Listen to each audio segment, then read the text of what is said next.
let us start with the first personality in the series of our syllabus, Contemporary Indian Philosophy, Swami Vivekananda. The very word Vivekananda picturizes the strength and growth of the humanity.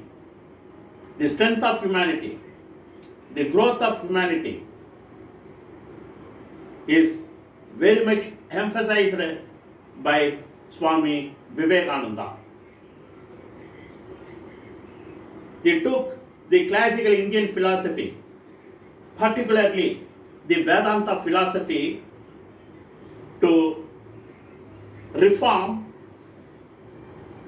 the humanity and particularly the mind and activities of Indian population. And he was a great Vedantist.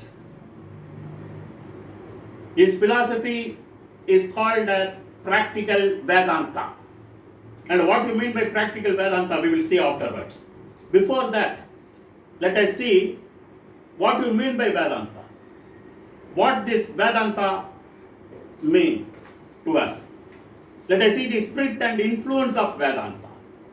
The influence of Vedanta. You see, when I ask you what is the philosophy of India, automatically the answer will come Vedanta philosophy. That is the philosophy of India, Vedanta philosophy. வேதாந்தமே இந்திய உடைய தத்துவம். அது மிக தொன்மையானது, பழமையானது. இந்த நாடு வேத நாடு என்று நாம் சொல்லுகின்றோம். இந்தியாவுடைய சிந்தனை வேதாந்தத்தை அடிப்படையாக வைத்துக் கொண்டு இயங்கிக் கொண்டிருக்கிறது. இந்தியாவின் தத்துவம் என்னவென்று நாம் கேட்டால் அது வேதாந்தா என்றுதான் நமக்கு பதிலாக வரும். So the philosophy of India is called as Vedanta philosophy and it is said to be very ancient. And it is the outcome of ancient Aryan literature, what we call in the name of, what is known as in the name of Vedas. And the very word Vedantave enna? Veda anda. Rendu vaartha. Veda plus anta, Vedanta. It means the end of Vedas. The end of Vedas. The very word Vedanta means the end of Vedas. What is the speciality of this Vedanta philosophy? And in your past semester in Indian philosophy, you have come across the Vedanta philosophy and three greatest personalities of Vedanta philosophy you have read, I think so. One is Adi Shankara, other one is Ramanuja, and other one is Madhva. That is orderly Advaita, Vishishtadvaita, Dvaita.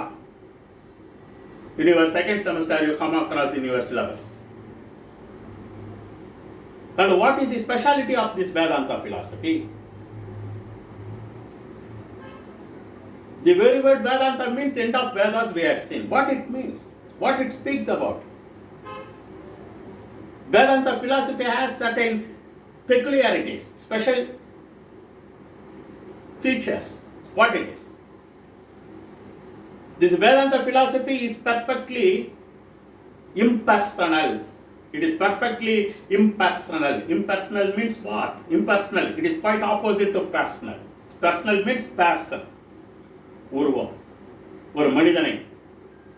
அதுக்கு எதிரானது வேதாந்தாவுடைய தத்துவம் is said to be impersonal. It does not refer to any person. Why? Because it is not founded by any person. Why? Because Veda, it comes from Veda. It is the end of Vedas.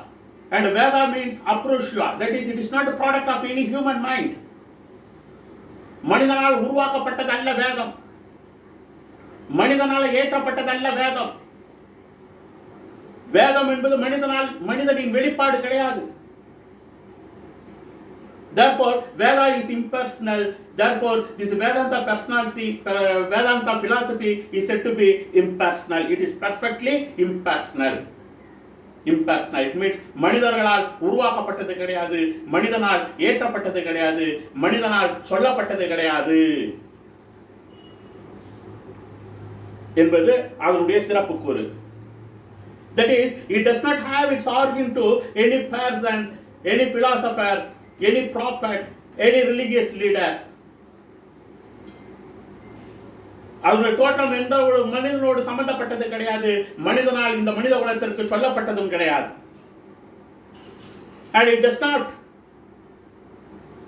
come into existence by fixing itself to any one particular person. ஒரு தனிப்பட்ட ஒரு மனிதனை சார்ந்து இந்த தத்துவம் இந்த மண்ணுலகிற்கு தரப்படவில்லை. அது எந்த ஒரு மனிதனையும் சார்ந்து நிற்கின்ற தத்துவம் கிடையாது. குர்ஆன் என்றால் நபிகள் நாயகத்தை சார்ந்து இருக்கின்ற வேதமாக இருந்து கொண்டிருக்கிறது.